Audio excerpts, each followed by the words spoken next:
From Washington is NBC News correspondent Kristen Welker. And Kristen, really can be kind of confusing to understand this, partly because, the Clinton camp is arguing that this is kind of a bureaucratic fight between the State Department and then the intelligence community as what is designated as top secret. So given that, how big of a blow is this for the Hillary camp? Well, every time there's another headline about the emails, it's a blow to the Hillary camp, Francis.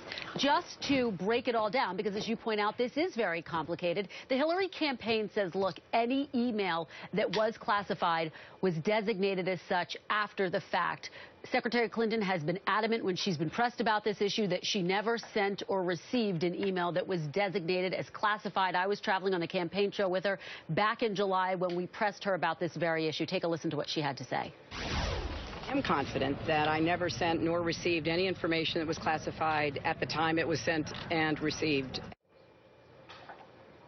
But the broader problem here, Francis, is that it all raises a question. If there were, in fact, 2 top secret, highly classified emails on her server, were they secured in the same way that a government server would have been secured, for example? That is one of the key concerns that federal investigators are going to be looking into. But again, back to your initial question, every time the Clinton campaign is answering questions about Secretary Clinton's emails, they're not focusing on the policy issues that they want to be focused on, things like creating jobs. Yesterday, she was in New Hampshire talking about her plan to lower the cost of a college education. Instead, that all gets overshadowed by this ongoing flap. It is taking a toll in the polls. You have a majority of people, according to recent polls, who say that they don't think they can trust her. That's something that is going to be challenging in the months ahead. And clearly, this email issue doesn't seem to be going anywhere. So it could be a nagging problem well into the 2016 race. All right, Francis? part of this punch,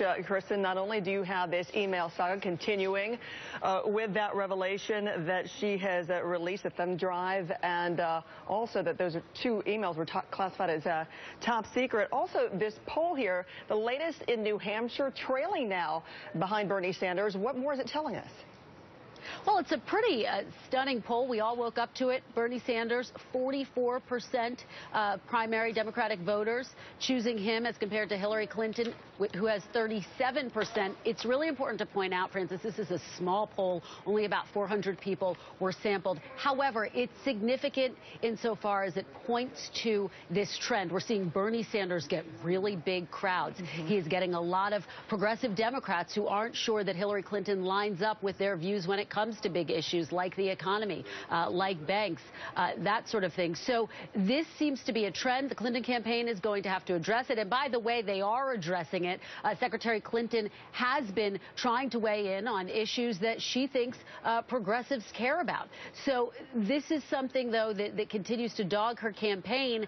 And, of course, back in 2008, she was expected to win, and we all know what happened there. So there's a little bit of trepidation that could this be a repeat of that. There's no doubt that Bernie Sanders is a credible threat at this point in time.